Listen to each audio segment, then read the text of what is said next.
Dear students, आज जो हम टॉपिक डिस्कस करने जा रहे हैं, जैसे कि आप लोग अगर ग्रुप थ्योरी के वीडियोस को रेगुलरली देखते आ रहे हैं तो आपको पता ही होगा कि हम molecular orbital energy diagram different geometry का कंसिडर कर रहे हैं। तो इससे पहले मैं बता चुकी हूँ आपको ऑक्टाहेड्रल और टेट्राहेड्रल के बारे में। तो आज ये हमारी ज्योमेट्री है स्क्वायर प्लानर कॉम्प्लेक्स, और इसमें हम बात करेंगे sigma contribution from the ligands, और साथ ही साथ हम पाई बॉन्ड्स की भी बात करेंगे। ठीक है, और इसमें फिर से मैंने बहुत सारी लैंग्वेज का यूज़ नहीं किया है, क्योंकि ये जो लैंग्वेज रहेगी वो सब सेम रहेगी जैसे कि मैंने ऑक्टाहेड्रल कॉम्प्लेक्स में बताई थी, बिल्कुल उसी, बस उसमें थोड़ा बहुत चेंज करना है। ऑक्टाहेड्रल की जगह आपको स्क्वायर प्लानर यूज़ करना है, वो आप लोग कर ही सकते हैं। तो जो इसमें वही 4 स्टेप्स जो हम अब तक यूज़ करते आए हैं, और हम वही ग्रुप थ्योरी का यूज़ देखेंगे कि मॉलिक्यूलर ऑर्बिटल एनर्जी डायग्राम बनाने में ग्रुप थ्योरी कितनी हेल्पफुल है।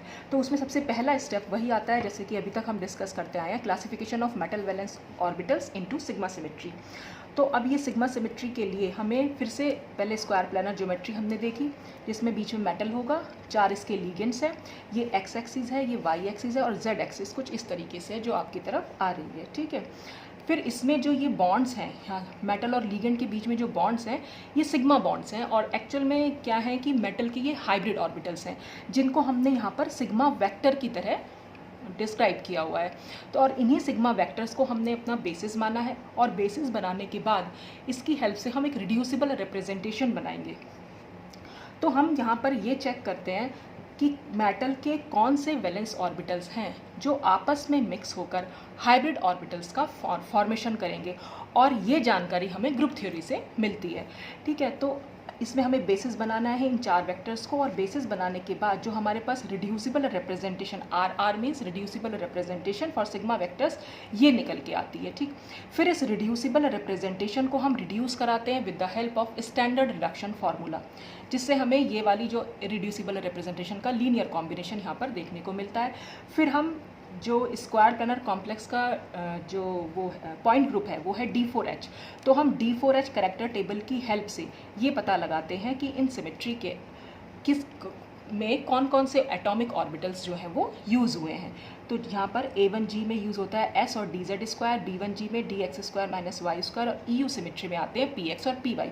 अब ये पूरा पेज कैसे हमने रिड्यूस किया, मतलब हम लास्ट रिजल्ट तक कैसे पहुँचे हैं, ये सब मैं पहले ही डिस्कस कर चुकी हूँ। जो मेरा ग्रुप थ्योरी का ही एक और वीडियो था इनसे कुछ 2-4 वीडियोस पहले, कि hybridization involving sigma molecular orbitals, तो उसमें मैंने तीनों ज्योमेट्रीज टेट्राहेड्रल भी, ऑक्टाहेड्रल भी और स्क्वायर प्लानर भी वहाँ पर डिस्कस की है। तो वहाँ पर ये सब कुछ बताया हुआ है कि ये रिड्यूसिबल रिप्रेजेंटेशन कैसे आती है, कैसे हमने इनको बेसिस माना है, फिर हमने कैसे इनको रिड्यूस कराया, और फिर D4H कैरेक्टर टेबल की हेल्प से कैसे ये सारे जो ऑर्बिटल्स हैं वो निकल के आए। तो यहाँ से हमें मालूम पड़ जाता है कि ये जो मेटल के ये सब ऑर्बिटल्स हैं वो इस हाइब्रिड ऑर्बिटल्स बनाने में यहाँ पर फॉर्म होते, मतलब यूज़ होते हैं। ठीक है, तो सबसे पहले अगर आप ये रेगुलर वीडियो देखते आ रहे हैं ग्रुप थ्योरी का, तब तो कोई प्रॉब्लम नहीं है, तब आप सब कुछ समझ सकते हैं इजीली। लेकिन अगर आपने नया यहाँ से देखना, सिर्फ यही वीडियो देखा है, तो फिर आपको कुछ समझ में नहीं आने वाला है। तो प्रीवियस वीडियोज़ ज़रूर देखिएगा, तभी आप ये पेज को तो कम से कम आप तभी समझ पाएंगे। ठीक है, अब जब हमें ये मालूम पड़ जाएगा कि हमारे कौन से एटॉमिक ऑर्बिटल्स हैं जो हाइब्रिड ऑर्बिटल्स बनाने में यूज़ हुए हैं, तो उसके बाद हमारा सेकंड काम होता है कि अब हम देखेंगे अपने LGOs यानी लीगेंड के ऑर्बिटल्स, लीगेंड ग्रुप ऑर्बिटल्स को कैसे फॉर्म किया जा सकता है। तो सेकंड स्टेप जो हम इसमें यूज़ करेंगे that is formation of sigma LGOs, ligand group orbitals. ठीक है, तो यहाँ पर भी ये सिमेट्री अडेप्टेड लीनियर कॉम्बिनेशन होता है लीगेंड्स का के ऑर्बिटल्स का, तो वही हमें डिड्यूस करना पड़ता है यहाँ पर। अब वो हम कैसे निकाल सकते हैं, तो एक मेथड तो उसका होता है प्रोजेक्शन ऑपरेटर मेथड, वो भी मैंने डिस्कस किया हुआ है अपने प्रीवियस वीडियोज़ में, आप जाके चेक कर सकते हैं। और नहीं तो फिर एक और यहाँ पर जो उसका ऑल्टरनेटिव मेथड है वो मैं यहाँ पर बताने जा रही हूँ। तो इसमें आपको क्या करना है, जो भी हमारी ज्योमेट्री है हमने वो बनाई, और हमने हर सिमेट्री के अलोंग, जैसे सबसे पहले सपोज हमने A1G सिमेट्री ले ली, तो A1G सिमेट्री में सबसे पहले हम S ऑर्बिटल का, मेटल का S ऑर्बिटल यहाँ पर ड्रॉ कर लेंगे। ठीक है, उसके बाद जो लीगेंड के ऑर्बिटल्स हैं उनको हमें इस तरीके से ड्रॉ करना है कि उनका जो पॉजिटिव लोब है वो मेटल के ऑर्बिटल की तरफ इंक्लाइंड हो, ताकि मतलब हमें शो क्या करना है कि दोनों के बीच में बॉन्डिंग हो रही है, और बॉन्डिंग कब होगी, जब पॉजिटिव फेज मिल पाएंगी। ठीक है, मतलब इंटरेक्शन होगा दोनों का। तो दोनों का इंटरेक्शन दिखाने के लिए हमें लीगेंड के पॉजिटिव ऑर्बिटल्स के पॉजिटिव फेस को मेटल के ऑर्बिटल की तरफ इंक्लाइन करते हुए दिखाना है। ठीक, ये ऑर्बिटल्स जो लीगेंड के हैं ये इसके हाइब्रिड ऑर्बिटल्स भी होते हैं और हो सकते हैं और प्योर पी ऑर्बिटल्स भी हो सकते हैं, तो वो डिपेंड करता है कि हमने लीगेंड कौन सा लिया हुआ है। ठीक, अब जैसे ये लीगेंड 1 है तो इसका जो ये ऑर्बिटल है इसको हम सिग्मा 1 से दिखाएंगे। ठीक है, फिर ये सिग्मा 2 हो गया, ये लीगेंड 3 है तो सिग्मा 3, और ये लीगेंड 4 है तो सिग्मा 4।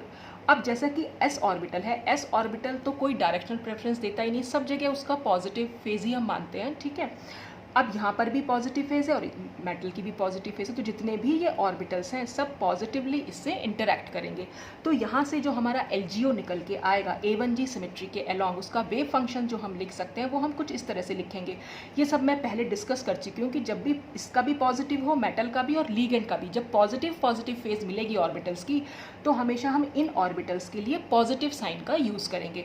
अगर यहाँ मेटल की नेगेटिव हुई, क्योंकि लीगेंड की तो हमेशा ही पॉजिटिव हमें सोचनी है लेकिन मेटल की नेगेटिव भी हो सकती है, अभी हम आगे डिस्कस कर लेंगे उसको भी।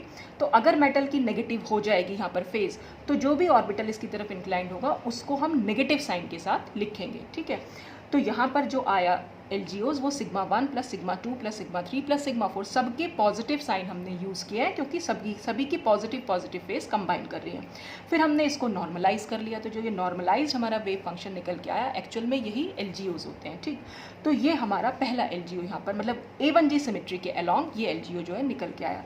फिर A1G सिमेट्री में ही हमारा DZ स्क्वायर ऑर्बिटल भी आ रहा था, तो अब हम मेटल का DZ स्क्वायर ऑर्बिटल बनाएंगे। तो DZ स्क्वायर में क्या होगा, जो Z एक्सिस के अलॉन्ग था उसके लोब्स, उसको तो हम पॉजिटिव दिखाएंगे।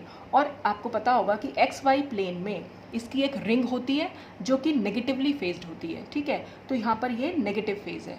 अब हम क्या करेंगे, लीगेंड, अब आप देखेंगे यहाँ पर क्या होगा, क्योंकि ये तो जो ये ऑर्बिटल है, ये जो Z एक्सिस के अलॉन्ग है वो तो कुछ इस तरीके से है, तो उसके साथ तो ये ऑर्बिटल्स इंटरेक्शन शो नहीं कर पाएंगे, वो शो करेंगे इस जो रिंग होती है, जो नेगेटिव फेज वाली रिंग है, इसके साथ इंटरेक्ट करेंगे।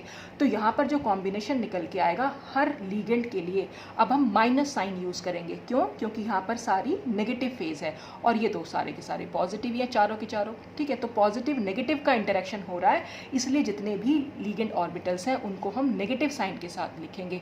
तो जो हमारा LGO निकल के आएगा वो कुछ इस तरीके से निकल के आएगा। ठीक, अब हम आते हैं B1G सिमेट्री पर। B1G सिमेट्री के अलॉन्ग हमें DX square minus Y square metal का ऑर्बिटल देखने को मिला था। ये ब्रैकेट में मेटल लिखा हुआ है, M फॉर मेटल और L फॉर लीगेंड। तो sigma ligand, sigma bonding show कर रहे हैं लीगेंड, और DX square minus Y square हमने मेटल का ऑर्बिटल लिया हुआ है। ठीक है, अब DX square minus Y square क्या X एक्सिस और Y एक्सिस में इसके लोब्स होंगे, और दो आमने सामने वाले पॉजिटिव होते हैं और ये इधर वाले नेगेटिव मान लिए हमने। ठीक है, अब हम देखेंगे कौन से लोब्स जो हैं लीगेंड के वो पॉजिटिव इंटरेक्शन दे रहे हैं और कहाँ पर हमें नेगेटिव देखने को मिल रहा है। जैसे यहाँ पर लीगेंड 1 के लिए पॉजिटिव है तो हमने सिग्मा 1 पॉजिटिव साइन के साथ लिखा। यहाँ पर अगर हम देखें तो मेटल का नेगेटिव लोब है और लीगेंड का पॉजिटिव लोब है, इसलिए हम जो ये ऑर्बिट यहाँ पर सिग्मा लिखेंगे वो नेगेटिव साइन के साथ लिखेंगे। यहाँ पर पॉजिटिव है इसलिए पॉजिटिव सिग्मा 3, यहाँ पॉजिटिव नेगेटिव है इसलिए यहाँ पर नेगेटिव साइन। तो जहाँ पर भी पॉजिटिव नेगेटिव का इंटरेक्शन होगा सिग्मा के लिए आपको नेगेटिव साइन लगाना है बस, फिर आप उसकी हेल्प से ये सारे जो LGOs हैं वो बना सकते हैं। ठीक, तो ये हमारा B1G सिमेट्री के अलॉन्ग वेव फंक्शन हुआ LGOs का, तो ये निकल के आया। अब हम देखेंगे यहाँ पर EU सिमेट्री में हमारे दो ऑर्बिटल्स हैं PX और PY। तो सबसे पहले हम PX देख लेते हैं, मेटल का PX ऑर्बिटल कैसे होगा, X एक्सिस के अलॉन्ग होगा। तो जो रेड कलर से बनाया हुआ है ये X एक्सिस के अलॉन्ग हमने मेटल का PX ऑर्बिटल बनाया है। अब देखिए यहाँ पर जो लीगेंड 1 है इसका सिग्मा 1 यहाँ पर पॉजिटिव फेज दिखा रहा है तो ये प्लस सिग्मा 1 हो जाएगा। यहाँ पर क्या है नेगेटिव पॉजिटिव इसलिए माइनस सिग्मा 3, और लीगेंड 2 और लीगेंड 4 इससे कंबाइन ही नहीं कर पाएंगे। क्यों नहीं कंबाइन कर पाएंगे, क्योंकि अगर हम लीगेंड 2 को देखें तो लीगेंड 2 का ऑर्बिटल तो ऐसे आएगा, तो इस तरह से तो कोई कॉम्बिनेशन प्रॉपर ओरिएंटेशन क्योंकि दोनों का नहीं है तो यहाँ पर कोई बॉन्डिंग फॉर्म नहीं होगी। तो ना तो लीगेंड 4 ना लीगेंड 2 इससे कंबाइन करेगा। तो हमारे पास जो LGOs निकल के आएंगे वो आएंगे सिग्मा 1 माइनस सिग्मा 3, और फिर हम इसको नॉर्मलाइज करेंगे तो ये नॉर्मलाइजेशन कांस्टेंट हमने लगा दिया 1/√2। ठीक है, तो ये हमारा ये इसका आंसर आया। अब हम देखेंगे PY मेटल का जो PY ऑर्बिटल है वो कैसे सिग्मा बॉन्डिंग यहाँ पर शो कर रहा है। तो मेटल का PY ऑर्बिटल ये Y एक्सिस थी हमारे स्क्वायर प्लेनर ज्योमेट्री की, तो ये हमने वाई एक्सिस पर। और ये पॉजिटिव साइन मैंने आपको बताया भी था कि हमें पॉजिटिव या नेगेटिव मेटल का कहाँ पर लगाना होता है, कि जहाँ पर भी ये जैसे ये है वाई एक्सिस, तो ये वाली जो इतना पोर्शन आगे वाला पोर्शन है वो वाई की पॉजिटिव डायरेक्शन को दिखा रहा है और पीछे वाला जो है वो नेगेटिव डायरेक्शन को। तो जहाँ पर भी पॉजिटिव डायरेक्शन है वहीं पर हमें इसका पॉजिटिव लोब बनाना है, ठीक है। तो हमने ये पॉजिटिव लोब बनाया, तो यहाँ पॉजिटिव कंडक्शन इसलिए सिग्मा 2, यहाँ पर पॉजिटिव और नेगेटिव कंडक्शन इसलिए माइनस सिग्मा 4। फिर हमने इसको ये एलजीओज यहाँ पर निकल के आए। तो इस तरह से ये सिमेट्री के अलॉन्ग हम देख सकते हैं कि हमारे क्या क्या एलजीओज आए हैं उस पर्टिकुलर सिमेट्री के लिए। तो इस तरह से फॉर्मेशन ऑफ एलजीओज हमें देखने को मिलेगा। अब इसके बाद नेक्स्ट स्टेप क्या होगा, क्योंकि हमारे पास मेटल का ऑर्बिटल भी आ गए हैं और एलजीओज भी आ गए हैं। अब ये मेटल के ऑर्बिटल और एलजीओज आपस में कंबाइन करेंगे और मॉलिक्यूलर ऑर्बिटल्स बनाएंगे, और एक बॉन्डिंग मॉलिक्यूलर ऑर्बिटल बनेगा हर एक सिमेट्री के अलॉन्ग, और एक एंटी बॉन्डिंग बनेगा। तो देखिए ये सब भी मैं पहले डिस्कस कर चुकी हूँ। स्टेप 3 क्या है, फॉर्मेशन ऑफ मॉलिक्यूलर ऑर्बिटल्स, ठीक। अब यहाँ पर मैंने सिर्फ एक ही कॉम्बिनेशन आपको दिखाया, आपको हर एक सिमेट्री के अलॉन्ग जो है ये कॉम्बिनेशन आपको दिखाना, जैसे कि मैंने ऑक्टाहेड्रल कॉम्प्लेक्स में यूज़ किया हुआ है। एक बार आपने अगर ऑक्टाहेड्रल कॉम्प्लेक्स का ये MOED वाला वीडियो देखा है तब आपको यहाँ पे सब आराम से समझ में आएगा। तो इसलिए मैं कह रही हूँ कि जो प्रीवियस वीडियो हाइब्रेशन से जहाँ स्टार्ट हुआ है वहाँ से लगातार सारे वीडियोज़ अगर आप देखते हुए आ रहे हैं तब आपको कोई प्रॉब्लम नहीं होगी ये सब समझने में। अगर आपने नहीं देखे हैं तो डिस्क्रिप्शन बॉक्स में आपको इसका लिंक मिल जाएगा ग्रुप थ्योरी की प्लेलिस्ट का, वहाँ से आप चेक कर सकते हैं। तो आप देखिए जैसे A1G सिमेट्री के अलॉन्ग हमें बॉन्डिंग मॉलिक्यूलर ऑर्बिटल और एंटी बॉन्डिंग, साई है तो बॉन्डिंग मॉलिक्यूलर ऑर्बिटल और साई स्टार है तो एंटी बॉन्डिंग। तो ये बीच में स्लैश कर दिया है मैंने, दोनों के लिए मैंने एक ही साथ दोनों का वेव फंक्शन लिख दिया है। तो इसमें क्या करेंगे, यहाँ पर सबसे पहले नॉर्मलाइजेशन कांस्टेंट लिखा हमने, उसके बाद हम क्या करेंगे एस ऑर्बिटल। A1 सिमेट्री के अलॉन्ग हमने क्या ले रखा था, एक तो हमारा एस ऑर्बिटल था, दूसरा था DZ स्क्वायर। तो सबसे पहले हम एस ऑर्बिटल की बात करेंगे। तो A1G सिमेट्री एस ऑर्बिटल, ये तो हो गया मेटल के लिए, और ये एलजीओज हो गया A1G सिमेट्री के अलॉन्ग। जब एस ऑर्बिटल ने कंबाइन किया तो एलजीओज क्या निकल के आए, वो हमने एलजीओज यहाँ लिख दिए। तो अगर हम बॉन्डिंग मॉलिक्यूलर ऑर्बिटल के लिए ये वेव फंक्शन लिखेंगे तो दोनों के बीच में पॉजिटिव साइन लगाएंगे, और जब हम एंटी बॉन्डिंग का वेव फंक्शन लिखेंगे मॉलिक्यूलर ऑर्बिटल का तब हम दोनों के बीच में नेगेटिव दिखाएंगे। तो क्योंकि दोनों को मैंने कंबाइन करके लिखा है इसलिए दोनों के साइन भी यहाँ पर कंबाइन करके लिखे हैं। तो चाहे तो आप इनको अलग करके लिख सकते हैं, चाहे आप कंबाइन करके लिख सकते हैं। अब अगर हमें A1G सिमेट्री के DZ स्क्वायर की बात करनी है ऑर्बिटल की, तब हम क्या करेंगे, यहाँ पर हम DZ स्क्वायर लिखेंगे और A1G सिमेट्री, ठीक है। और उसके बाद यहाँ पर DZ स्क्वायर ने जब कंबाइन किया तो कौन से एलजीओज निकल के आए, बस वो एलजीओज हमें यहाँ पर लिख देने। जैसे DZ स्क्वायर के अलॉन्ग ये वाले एलजीओज निकल के आए थे, तो यहाँ पर सिर्फ इतना चेंज होगा, यहाँ पर A1G एज इट इज़ रहेगा, यहाँ आपको DZ स्क्वायर लिख देना है, plus minus as it is रहेंगे, और उसके बाद आपको ये वाला एलजीओज जो है लिखने हैं। तो एक बॉन्डिंग के लिए हो जाएगा, दूसरा एंटी बॉन्डिंग के लिए। इसी तरह से आप B1G सिमेट्री और EU सिमेट्री के लिए भी बॉन्डिंग और एंटी बॉन्डिंग मॉलिक्यूलर ऑर्बिटल के वेव फंक्शंस लिख सकते हैं। फिर फोर्थ और लास्ट स्टेप क्या हो, कंस्ट्रक्शन ऑफ MOED। हम ये मॉलिक्यूलर ऑर्बिटल डायग्राम कैसे बनाएंगे वो सब यहाँ पर डिस्कस किया हुआ है। पूरा डायग्राम अभी मैं आपको दिखाऊंगी। तो ये जैसा कि हम अभी तक करते हुए आ रहे हैं कि जो भी सिग्मा एलजीओज होंगे उनकी एनर्जी सबसे कम होगी क्योंकि वो सबसे ज़्यादा स्टेबल होते हैं। और ये जो एनर्जी का ऑर्डर है ये हमारा नॉर्मल जो मेटल के जो हम आउटर मोस्ट इलेक्ट्रॉनिक कन्फिग्रेशन लिखते हैं जैसे 3D 4s 4p, तो D ऑर्बिटल की एनर्जी सबसे कम, फिर S की और P की सबसे ज़्यादा। तो उसी ऑर्डर में हमने इसको यहाँ पर लिख दिया है। तो ये पूरा जो डायग्राम बना रखा है वो पहले मैं डायग्राम ही आपको दिखा देती हूँ। बाकी इसमें कुछ ज़्यादा लिखने के लिए नहीं है, ज़्यादा लिखने वाला काम मैंने ऑक्टाहेड्रल में कर दिया, तो आप बिल्कुल उसी तरह से लिखा जाएगा। वो मैं अभी आपको समझा भी रही हूँ आपको क्या लिखना है। सभी डायग्राम्स में आपको सेम लैंग्वेज यूज़ करनी है। जैसे कि ये डायग्राम आपके सामने आ गया, ठीक। आपने क्या करना है, सिग्मा एलजीओज की ये एनर्जी है नीचे से ऊपर की तरफ बढ़ रही है। लास्ट वीडियो में मैंने ऐसे टॉप टू बॉटम बोल दिया था, एक्चुअल में टॉप टू बॉटम ये ऐसे है। तो बॉटम टू टॉप जो है एनर्जी जो है वो इंक्रीज करेगी, ठीक है। तो नीचे जो है यहाँ पर सिग्मा एलजीओज होंगे क्योंकि सबसे ज़्यादा स्टेबल होते हैं। जो चीज़ सबसे ज़्यादा स्टेबल होती है हमेशा वो लोएस्ट एनर्जी होती है, उसकी एनर्जी सबसे कम होती है, ठीक है। उसके बाद मेटल के ऑर्बिटल, जैसे सपोज अगर हम 3D मेटल को यूज़ करें तो 3D ये 4s और ये 4p हो जाएगा, ठीक। फिर हमने इन सिग्मा एलजीओज के अलॉन्ग हमारी क्या क्या सिमेट्रीज निकल के आई वो हमने अपने कॉम्बिनेशन से देख ली, क्योंकि सेम सिमेट्री वाले ऑर्बिटल्स ही कंबाइन करते हैं हमेशा। तो इसीलिए हमने यहाँ पर जो भी हमने सिमेट्री यूज़ करी थी मेटल ऑर्बिटल की वही सिमेट्री हमारी एलजीओज की हमने मान ली, ठीक है। तो हमारे पास निकल के आई थी A1G सिमेट्री, B1G और EU। फिर हमने अपने 3D ऑर्बिटल्स की एनर्जी लिखी, NS की मतलब, और ये np ऑर्बिटल्स की, मतलब जो भी हमारे मेटल के ऑर्बिटल्स थे उनकी एनर्जी निकाल के यहाँ पर लिख दी है। ठीक, अब कॉम्बिनेशन होगा, फिर वही मैंने बताया कि जो सेम सिमेट्री वाले ऑर्बिटल्स हैं वो कंबाइन करेंगे, इसका भी और इसका भी। ठीक है, लीगेंड और मेटल के दोनों के सेम सिमेट्री होनी चाहिए, और एक बॉन्डिंग बनेगा और एक एंटी बॉन्डिंग बनेगा। ठीक, यही सब आपको लैंग्वेज में भी लिखना है, वो सब मैंने ऑक्टाहेड्रल में समझा भी रखा है। जो नीचे वाले ऑर्बिटल्स हैं, यानी जो यहाँ पर, क्योंकि इनकी एनर्जी इन एलजीओस के क्लोज है, इसलिए इनमें जो कैरेक्टर होंगे वो एलजीओस के ज़्यादा होंगे और मेटल के कम। और जो ये ऊपर वाले ऑर्बिटल्स हैं, क्योंकि ये मेटल की एनर्जी के क्लोज है, इसलिए इनमें मेटल के और कैरेक्टर्स ज़्यादा होंगे और लीगेंड्स के कम होंगे। ठीक, सबसे नीचे जो हम बनाते हैं, ये किस तरह से बनाया, ये ऑर्डर हमने किस तरह से लिखा है, क्योंकि जो सबसे ज़्यादा स्टेबल ऑर्बिटल, जो सबसे ज़्यादा स्ट्रॉन्ग बॉन्डिंग के साथ बनेगा, वो ऑर्बिटल सबसे ज़्यादा स्टेबल होगा, और जो ऑर्बिटल सबसे ज़्यादा स्टेबल होगा उसकी एनर्जी सबसे कम हो जाएगी। तो इसलिए A1G सिमेट्री हम जनरली S ऑर्बिटल हम इसमें यूज़ करते हैं, और S ऑर्बिटल सबसे मतलब कहते हैं कि बहुत स्ट्रांगली इंटरैक्ट करता है, तो इसलिए बहुत स्टेबल ऑर्बिटल बनाता है।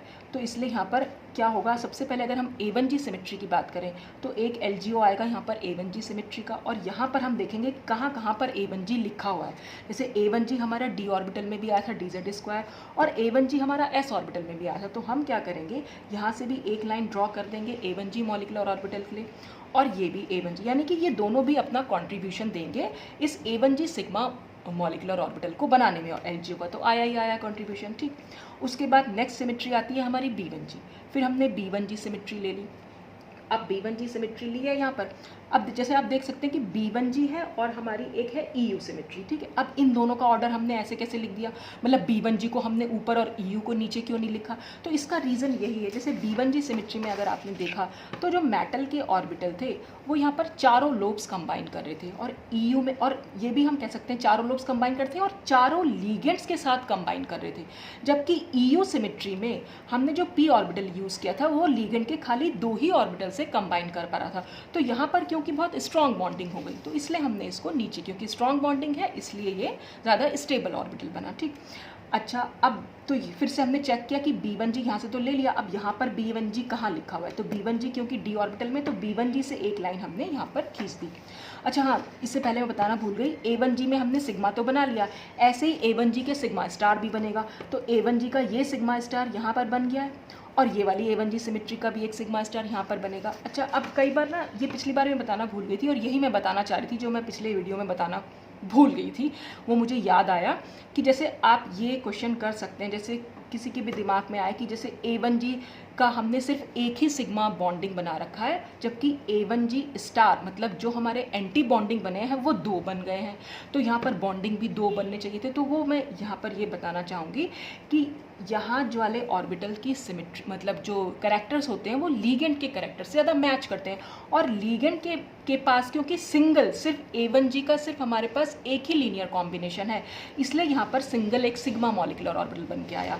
यहाँ पर क्योंकि ये वाले जो ऑर्बिटल्स हैं उसमें मेटल के कैरेक्टर्स ज़्यादा हैं, और मेटल के पास ऐसी सिमेट्री वाले 2 ऑर्बिटल्स थे, तो इसलिए वो दोनों ही ऑर्बिटल्स अपने अपने एंटी बॉन्डिंग यहाँ पर बना लेंगे, तो इसलिए वो दोनों अलग अलग बने और यहाँ पर वो कंबाइन बना है। ठीक, और वैसे भी अगर हम देखें एलजीओस का ये सिंगल एक, अगर हम एक ऑर्बिटल मान लें इसको, मतलब एक ऑर्बिटल, तो चलिए वो तो छोड़िए, वो सब नहीं समझ में आएगा, वो बहुत लंबा हो जाएगा फिर, तो आप बस इसको इसे समझ लीजिए कि नीचे वाले ऑर्बिटल्स होते हैं क्योंकि वो लीगेंड के कैरेक्टर से मैच करते हैं, तो जितनी सिमेट्री हमें यहाँ दिखाई दे रही है हम फिर उतने ऑर्बिटल यहाँ पर बना सकते हैं। तो A1G सिमेट्री वाला खाली एक ही ऑर्बिटल है, और यहाँ पर A1G सिमेट्री वाले हमारे पास 2 ऑर्बिटल्स हैं, तो इसलिए हमने यहाँ पर 2 बना दिए। ठीक, अच्छा, अब क्या हो रहा है, इसके बाद क्या होगा कि हमने यहाँ पर लिया, फिर हाँ B1G सिमेट्री पर हम आ गए थे, फिर हम आते हैं EU। तो B1G में मैं बता रही थी कि B1G यहाँ पर एक बॉन्डिंग बन जाएगा, और ऐसे ही B1G का यहाँ पर एक एंटी बॉन्डिंग बन जाएगा। ठीक, अच्छा, और EU सिमेट्री में क्या होगा, अब हम फिर से चेक करेंगे। EU सिमेट्री के लिए हमने यहाँ से तो ले लिया, सिग्मा बॉन्डिंग तो बन गया, अब यहाँ पर EU नहीं है, यहाँ पर EU नहीं है, लेकिन यहाँ पर EU है, तो ये EU यहाँ पर मिलके बन जाएगा। ठीक है, तो ये बॉन्डिंग में पार्टिसिपेट करेगा और ऐसे ही इसका एंटी बॉन्डिंग बन जाएगा, तो ये हमारा पूरा एंटी बॉन्डिंग बन गया। अब देखते हैं कि कौन सी सिमेट्री बची हुई है जो कहीं पर कंबाइन नहीं करी। जैसे यहाँ पर अगर हम देखें, यहाँ पर EG और B2G सिमेट्री, ये जो ऑर्बिटल्स हैं ये नॉन बॉन्डिंग रहेंगे। क्यों?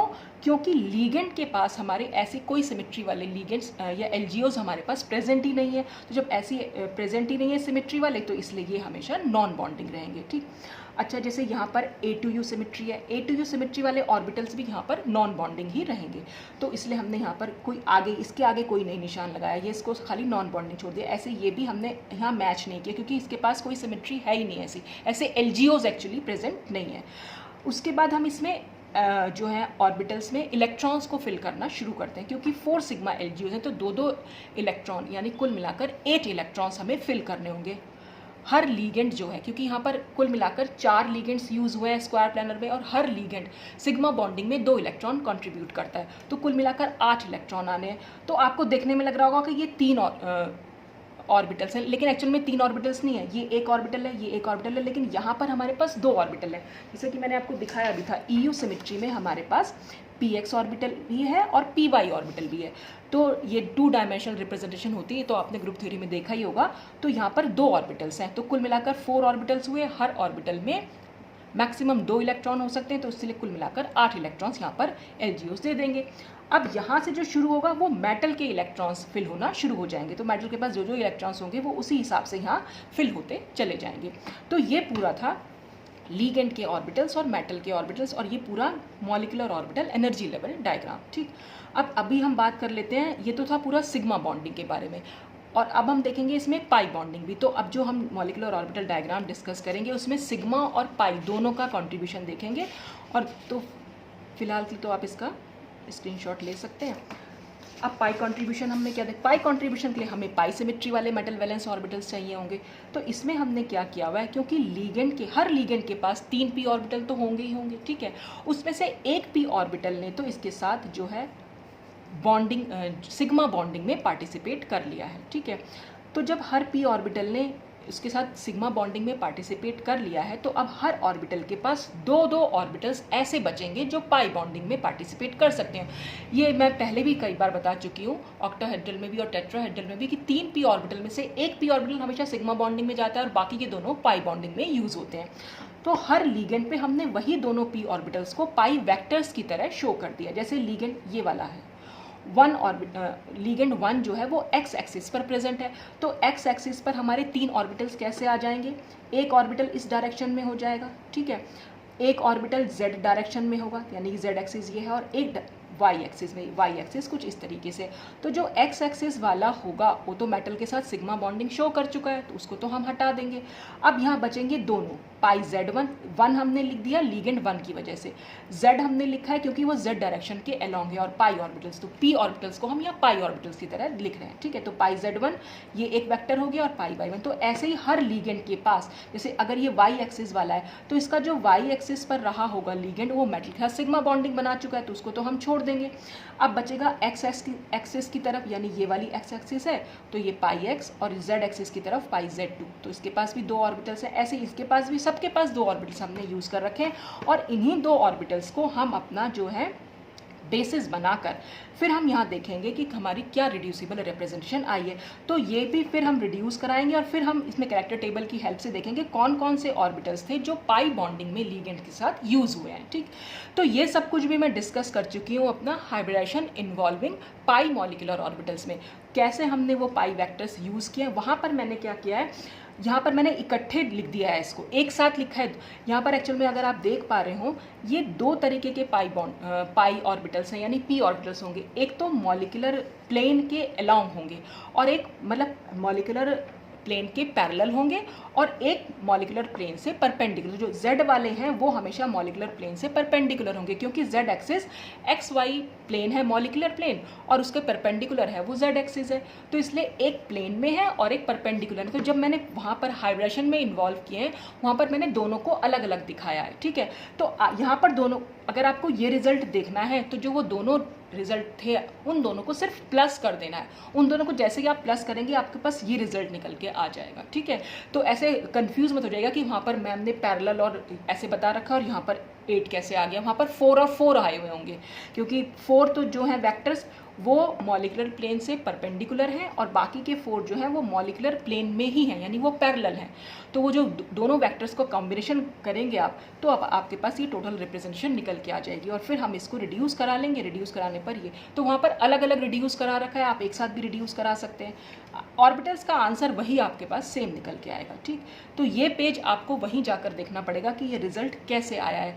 Hybridisation involving pi molecular orbitals, group theory में मैंने डिस्कस किया हुआ है। ठीक, अब दूसरा काम क्या होगा? दूसरा काम हमारा होगा फॉर्मेशन ऑफ पाई एलजीओस। अब हम पाई एलजीओस कैसे बनाएंगे? फिर से वही देखना है, हर सिमेट्री के अलोंग जो जो ऑर्बिटल्स यूज हुए हैं मेटल के, बस हमें उन्हें ड्रॉ करना है और लीगेंड के ऑर्बिटल्स को हमें देखना है कि कैसे वो इंटरेक्ट कर रहे हैं, पाई बॉन्डिंग कैसे बना पा रहे हैं। तो सबसे पहले हम आ रहे हैं A2U सिमेट्री पर। ठीक है, क्योंकि सबसे पहले अगर हम देखें A2G पर तो कोई भी नहीं था, नन लिखा हुआ है, तो कोई ऑर्बिटल यहाँ पर इन्वॉल्व नहीं है। A2U सिमेट्री के अलोंग है PZ ऑर्बिटल, तो हमने मेटल का PZ ऑर्बिटल बनाया। Z एक्सिस ऊपर की साइड पॉजिटिव है, इसलिए लोब भी ऊपर की साइड हमने पॉजिटिव बनाया। अब हमें देखना है कि पाई बॉन्डिंग में इस लीगेंड के कौन से ऑर्बिटल इन्वॉल्व होंगे। हमने यहाँ लीगेंड 1 की अगर हम बात करें, हमने 2 ऑर्बिटल देखे, पाई Y1 है और पाई Z1 है। तो पाई Z1 को मैंने कुछ इस तरह से बना दिया, चाहे आप इसको ऊपर की तरफ बना देते, चाहे आप इसको ऐसे। और अगर मैं पाई Y1 बनाना चाहूँ तो पाई Y1 कुछ इस तरीके से बनेगा। ठीक है, अब वो पाई Y1 क्या इससे कंबाइन कर पाएगा? नहीं, क्योंकि दोनों का इंटरेक्शन ही अलग अलग है, तो दोनों की एक्सिस अलग अलग है एक्चुअली, तो दोनों का इंटरेक्शन हो ही नहीं पाएगा, प्रॉपर ओरिएंटेशन नहीं हो पाएगा एक्चुअली। तो जब दोनों का ओरिएंटेशन ही डिफरेंट होगा तो वो इंटरेक्ट ही नहीं कर पाएंगे। तो ये जो Z एक्सिस वाला लीगेंड है वो हर लीगेंड पे प्रेजेंट जो Z एक्सिस पर जो p ऑर्बिटल्स प्रेजेंट है सिर्फ उन्हीं से कंबाइन करेगा, बाकी चाहे वो x एक्सिस पर हो चाहे y एक्सिस पर, क्योंकि प्रॉपर ओरिएंटेशन नहीं है तो कॉम्बिनेशन नहीं हो पाएगा, ओवरलैपिंग नहीं हो पाएगी। तो जब ये वाला और ये वाला मिलेगा तब ये साइड वाइज ओवरलैपिंग होगी और यहाँ पर पाई बॉन्ड बन जाएगा। चाहे हम इस ऑर्बिटल को लें, यहाँ पर भी साइड वाइज दोनों में ओवरलैपिंग होगी तो पाई बॉन्ड बनेगा। तो हर लीगेंड का जो Z एक्सिस पर हमने वेक्टर या p ऑर्बिटल एज्यूम किया था वही इसके साथ कंबाइन करेगा, और सबके पॉजिटिव पॉजिटिव और नेगेटिव नेगेटिव मिल रहे हैं, तो इसलिए जो इनका जो एलजीओज निकल के आएंगे सबके आगे हमने पॉजिटिव साइन का यूज़ किया है और फिर हमने इसका नॉर्मलाइजेशन कांस्टेंट लगा दिया है। तो ये A2U सिमेट्री के अलोंग हमें जो है एलजीओज निकल के आ गए हैं। अब हम देखेंगे अपनी EU सिमेट्री। अब देखिए EU सिमेट्री में हमने PX और PY ऑर्बिटल को ऑलरेडी सिग्मा बॉन्डिंग में यूज़ कर लिया था, तो ये पाई बॉन्डिंग में उतना अच्छा तो यूज़ नहीं हो पाता, लेकिन क्योंकि इसके पास इस तरह के ऑर्बिटल्स हैं जिनकी प्रॉपर सिमेट्री मतलब प्रॉपर ओरिएंटेशन है, वो इसके साथ कंबाइन कर सकते हैं। तो जो थोड़ा बहुत कॉम्बिनेशन हुआ है वो हमने यहाँ पर शो किया हुआ है। जैसे EU सिमेट्री में अगर हम देखें, अब लीगेंड 1 पे फिर से हम आते हैं। लीगेंड 1 पे जैसे अगर हमने PX को ड्रॉ किया तो PX हम कैसे ड्रॉ करेंगे, क्योंकि X एक्सिस हमारी ऐसे जा रही है, पॉजिटिव साइड लीगेंड की यहाँ पर है, तो इसलिए हमने पॉजिटिव लोब मेटल का ऐसे लिया हुआ है, नेगेटिव इधर लिया हुआ है। अगर हम लीगेंड 1 की बात करें, लीगेंड 1 पे 2 ऑर्बिटल्स थे, एक तो ऐसे था और दूसरा y एक्सिस के अलोंग था, यानी इस तरीके से, एक ऐसे और एक ऐसे। तो ये दोनों ही ऑर्बिटल क्या इससे कंबाइन करेंगे? कभी भी नहीं कर सकते, क्योंकि दोनों का ओरिएंटेशन ही अलग अलग है।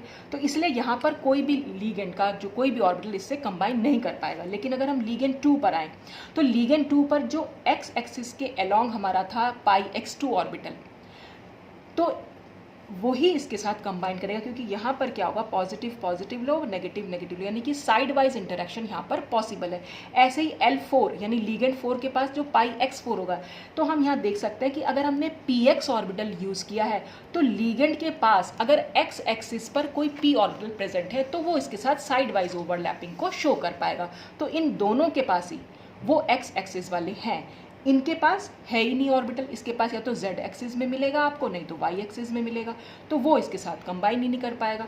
तो इसलिए जो हमारा एलजीओज निकल के आएंगे वो पाई x2 प्लस पाई x4 और फिर हम इसका नॉर्मलाइजेशन कांस्टेंट लगा देंगे। तो ये हमारा EU सिमेट्री के अलोंग PX ऑर्बिटल का हमने एलजीओ देख लिया। अब हम EU सिमेट्री के लिए ही PY ऑर्बिटल देखेंगे।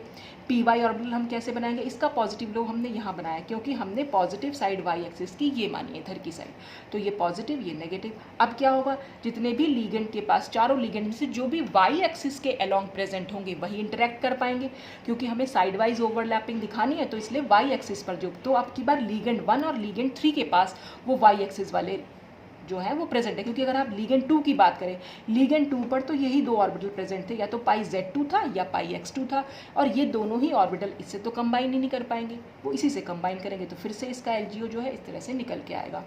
अब हम देखेंगे मेटल का DXY ऑर्बिटल। DXY क्या होता है? जो प्लेन में प्रेजेंट होते हैं, ये प्लानर ऑर्बिटल्स होते हैं, ठीक है। तो हमने ये बना दिया DXY ऑर्बिटल, ये पॉजिटिव लोब हो गए, ये नेगेटिव लोब हो गए। अब हम यहाँ पर देखेंगे, यहाँ पर एक्चुअल में कौन सी, ये जो बॉन्डिंग हम देख रहे थे ये पी पाई बॉन्डिंग थी। अब जो हम देखेंगे वो डी पाई और पी पाई का मतलब होता है डी ऑर्बिटल और पी ऑर्बिटल के बीच में पाई बॉन्डिंग का बनना, ठीक है। और पी पाई का मतलब होता है दोनों पी ऑर्बिटल के बीच में पाई बॉन्डिंग का बनना। तो डी ऑर्बिटल भी तो पाई बॉन्डिंग में इन्वॉल्व होता है। ये सब भी मैं पहले ऑक्टाहेड्रल के केस में डिस्कस कर चुकी हूँ, ठीक है।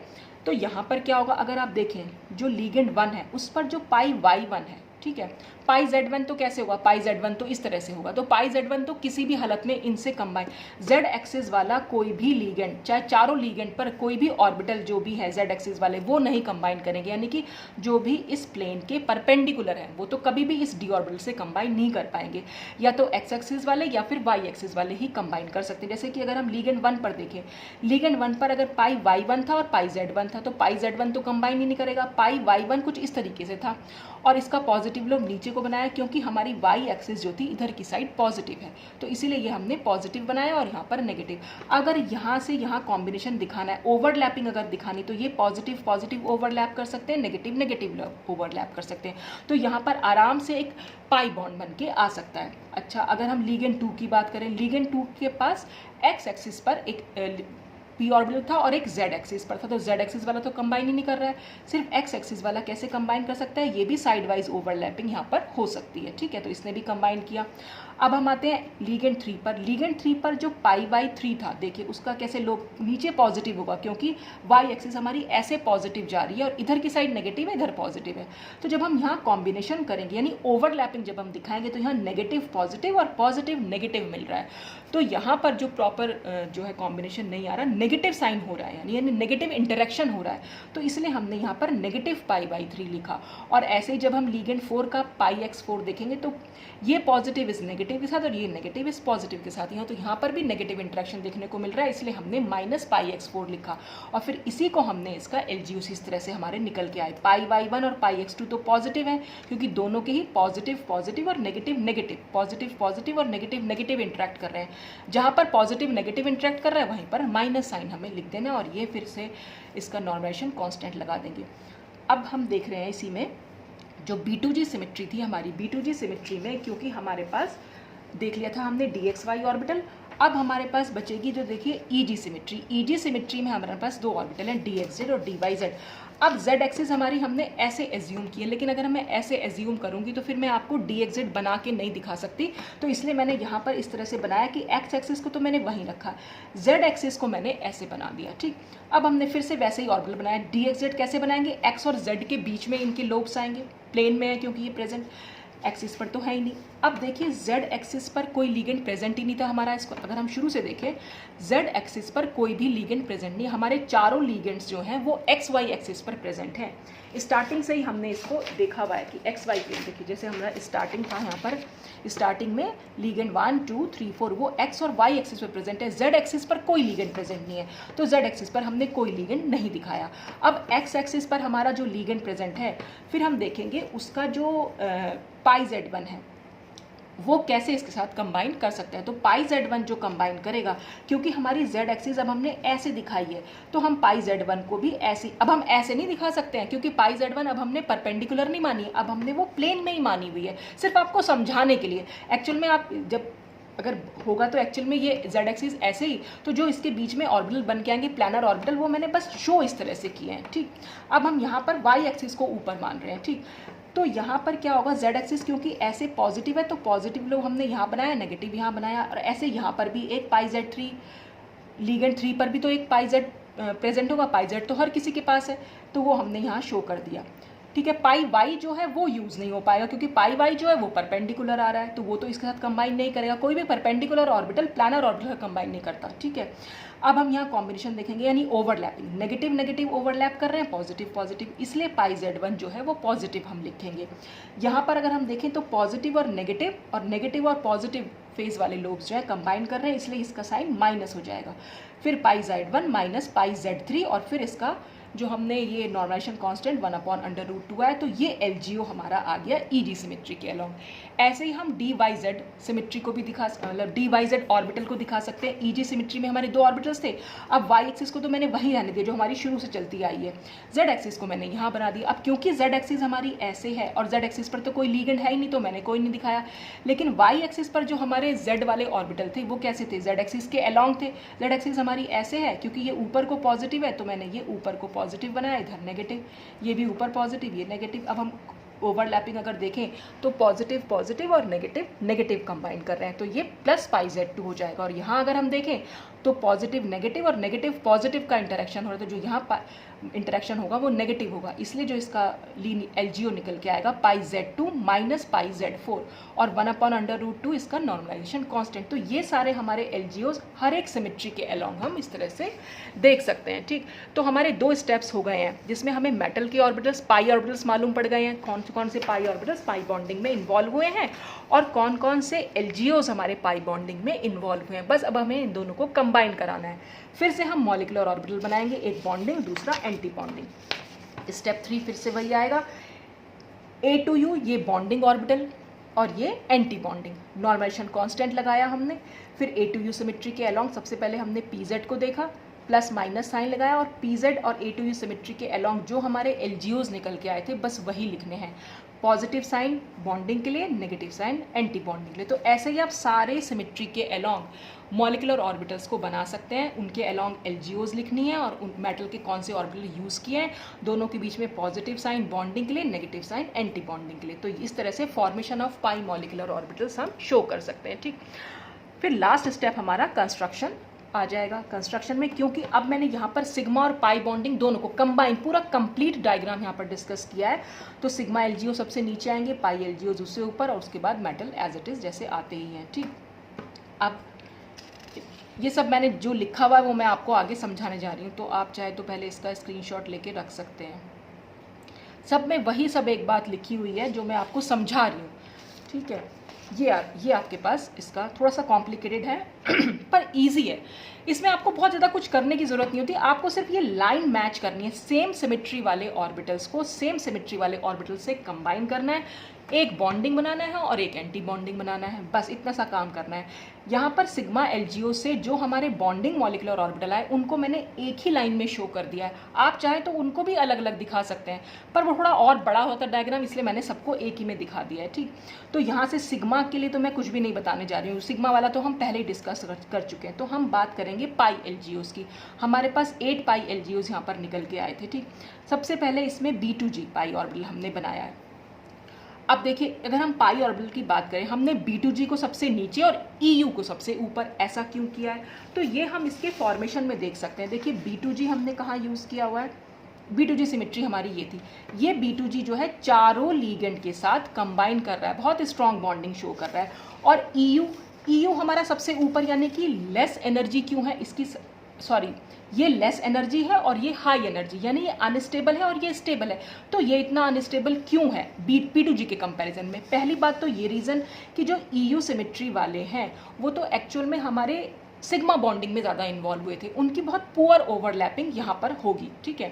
तो पहला रीज़न तो यही हुआ। दूसरा रीज़न ये हुआ कि यहाँ पर ये सिर्फ 2 ही लीगेंड से कंबाइन कर पा रहे हैं EU सिमेट्री वाले, जबकि B2G वाले चारों लीगेंड से कंबाइन कर रहे हैं, इसीलिए इन दोनों की एनर्जी में इतना डिफरेंस आया। तो ये जो अभी मैंने आपको बताया कि जो ये एनर्जी हम दिखाते हैं नीचे से ऊपर की साइड, इस तरह से ये इंक्रीज कर रही है, तो वो हम सिर्फ इसी बेस पे दिखाएंगे। जो भी स्टेबल ऑर्बिटल्स होते हैं वो लीस्ट एनर्जी होंगे और जो अनस्टेबल होंगे वो हाईएस्ट एनर्जी होंगे। इनके एनर्जी जो है वो LGOs के जैसी होगी, यानी लीगेंड के जैसी होगी, और ऊपर वालों की एनर्जी जो है वो मेटल के क्लोज होती है, इसलिए उनमें कैरेक्टर जो है मेटल के ज़्यादा होंगे, लीगेंड के कम। इनमें लीगेंड के कैरेक्टर ज़्यादा होंगे और मेटल के कम, ठीक। तो हम बात कर रहे थे B2G की। तो B2G सिमेट्री हमने यहाँ से देखी। अब हम यहाँ चेक करेंगे हमारे पास B2G सिमेट्री कहाँ है। तो B2G हमारे पास ये है, तो B2G से एक लाइन हम यहाँ पर दिखा देंगे। अब क्योंकि बॉन्डिंग पाई मॉलिकुलर ऑर्बिटल बना है तो हमें एक एंटी बॉन्डिंग पाई मॉलिकुलर ऑर्बिटल भी बनाना है, तो हमने यहाँ पर B2G पाई स्टार भी दिखा दिया यहाँ से यहाँ तक, ठीक है। फिर हम B2G के बाद EG देखेंगे। यहाँ पर EG सिमेट्री वाला है तो ये EG पाई स्टार तो बनेगा। यहाँ पर EG हमारा यहाँ पर आया हुआ है तो इस EG से EG वाली लाइन मिलाई। फिर इस EG का पाई स्टार भी बनाना है हमने, तो ये हमने EG का यहाँ पाई स्टार भी शो कर दिया है। तो इस तरह से ये पूरा, ठीक। फिर हम A2U सिमेट्री पे आए। A2U सिमेट्री अगर हम देखें तो यहाँ पर जो हमें है ये ऊपर, पहले ये नॉन बॉन्डिंग था लेकिन अब इसके पास क्योंकि A2U सिमेट्री वाला LGU है तो अब ये बॉन्डिंग शो करेगा। तो ये A2U सिमेट्री से यहाँ से लाइन खींच देंगे, ये लाइन खींचेंगे और फिर इसका पाई मॉलिकुलर ऑर्बिटल भी हमें शो करना पड़ेगा। तो A2U का ये पाई मॉलिकुलर ऑर्बिटल हमने यहाँ पर बना दिया, ठीक है।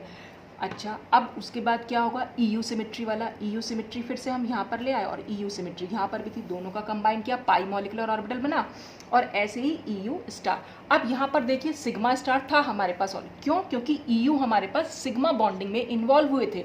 तो सिग्मा बॉन्डिंग में इन्वॉल्व हुए थे तो अब उसी में थोड़ा सा पाई स्टार करेक्टर भी आ जाएगा। अब फिर से वही क्वेश्चन आया कि EU का हमने यहाँ पर सिग्मा स्टार और पाई स्टार एक जैसा दिखा दिया, जबकि यहाँ पर EU अलग अलग दिखाए थे। क्यों, क्योंकि यहाँ पर जो EU की सिमेट्री थी, यहाँ पर जो LGU, क्योंकि इनके जो कैरेक्टर हैं वो लीगेंड जैसे हैं। लीगेंड के पास EU सिमेट्री वाले दोनों ऑर्बिटल्स हैं, सिग्मा LGUs भी हैं, पाई LGUs भी हैं, इसलिए ये दो ऑर्बिटल्स यहाँ पर शो कर रहे हैं। यहाँ पर EU सिमेट्री वाला हमारा एक ही ऑर्बिटल है, यानी p ऑर्बिटल्स ही हैं जो सिग्मा बॉन्डिंग में भी जा रहे हैं, जो पाई बॉन्डिंग में भी जा रहे हैं। वो सिग्मा बॉन्डिंग में बहुत ज़्यादा जा रहे हैं, पाई बॉन्डिंग में थोड़ा सा कम जा रहे हैं, लेकिन जा दोनों में जा रहे हैं, लेकिन है तो वो एक ही ऑर्बिटल px py pz, मतलब जो भी हमने EU सिमेट्री में यूज़ किए हैं, तो वो जो दोनों ऑर्बिटल हमने यूज़ किए हैं वो हैं तो एक ही p ऑर्बिटल, मतलब p ही ऑर्बिटल हैं, तो एक ही टाइप के कह लीजिए एक ऑर्बिटल है, तो इसलिए हमने वो उसी में सिग्मा भी दिखाना है, उसी को हमने पाई भी दिखाना है, तो इसलिए हमने ये कंबाइन करके इस तरह से दिखा दिया है, ठीक है। अच्छा, तो अच्छा वैसे भी आप अगर आप देखें, अगर हम EU सिमेट्री ये ले लें, एक EU सिमेट्री ये ले लें और एक EU सिमेट्री वाला ये, सपोज ये एक EU सिमेट्री का एक ऑर्बिटल, वैसे तो दो ऑर्बिटल इन्वॉल्व हुए, सपोज आप एक ऑर्बिटल मान लीजिए, यहाँ पर भी एक ऑर्बिटल है, ये भी एक ऑर्बिटल है और ये भी, तो कुल मिलाकर 3 ऑर्बिटल जो है इन्वॉल्व हो रहे हैं। तो जब 3 ऑर्बिटल इन्वॉल्व होते हैं तो हमेशा 3 ही मॉलिकुलर ऑर्बिटल बनेंगे, जितने एटॉमिक ऑर्बिटल कंबाइन करते हैं उतने ही मॉलिकुलर ऑर्बिटल बनते हैं, ठीक है। तो क्योंकि 3 कंबाइन कर रहे हैं यहाँ पर 1 2 3, तो इसलिए यहाँ पर भी 3 ही बन के आएंगे ऑर्बिटल, एक यहाँ पर बन गया, दूसरा यहाँ बना और तीसरा यहाँ बना। तो अगर हम चौथा बना देते तो 4 कैसे बनते, 4 नहीं बन सकते हैं वहाँ पर, तो इसलिए यहाँ पर खाली 3 ही बन के आएंगे, 2 बॉन्डिंग हो जाएंगे और एक एंटी बॉन्डिंग, मतलब एक ही में दोनों के कैरेक्टर एंटी बॉन्डिंग वाले आ जाएंगे, ठीक। अच्छा, अब इसके बाद हम देखेंगे इसमें A2G और B2U। अब A2G और B2U दोनों के दोनों नॉन बॉन्डिंग रहेंगे, ये दोनों के लिए लिखा हुआ है, एक A2G और एक B2U, दोनों की जो एनर्जी है वो इनके जैसी ही रहेगी।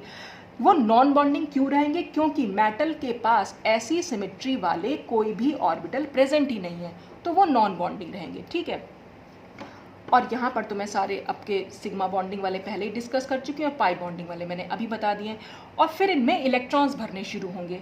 4 पाई LGOs अपने ये वाले 8 इलेक्ट्रॉन्स यहाँ पहले ही भर चुका है, बता दिया मतलब मैंने पहले आपको। अच्छा, और 8 पाई LGOs क्या करेंगे, वो 16 इलेक्ट्रॉन्स अपने भरेंगे, 16, क्योंकि हर p जो लीगेंड है, 4 लीगेंड है, एक लीगेंड का एक और p ऑर्बिटल तो सिग्मा बॉन्डिंग में इन्वॉल्व हो गया, तो बाकी के जो दोनों p ऑर्बिटल बचे, दोनों p ऑर्बिटल में हमारे 2-2 इलेक्ट्रॉन्स फिल हो जाएंगे, ठीक है।